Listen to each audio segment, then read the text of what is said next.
আমি সকাল থেকে কিছু খাই নাই, আমার কয়টা ভাত খাওয়াইবেন? তুমি সকাল থেকে কিছু খাওয়া নেই মানে? আর এত রাতে তুমি রাস্তায় কি করো? তোমার বাবা মা নাই, আর তোমার বাসা কোথায়? ভাই, আমার না বাবা মা নাই, আমি এতিম। রাসেল ভাই, আপনি তো অনেক এতিম বাচ্চাদেরকে সাহায্য সহযোগিতা করেন, তো দেখেন না এই বাচ্চাটারে কিছু করা যায় কিনা।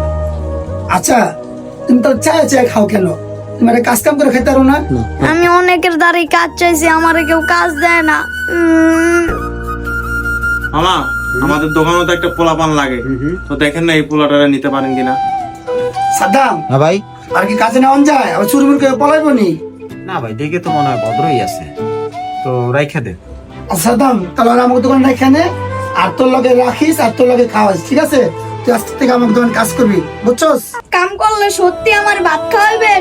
আরে বেটা হ, তুই কোনো চিন্তা করিস না, তোরে ভাত খাওয়ামু।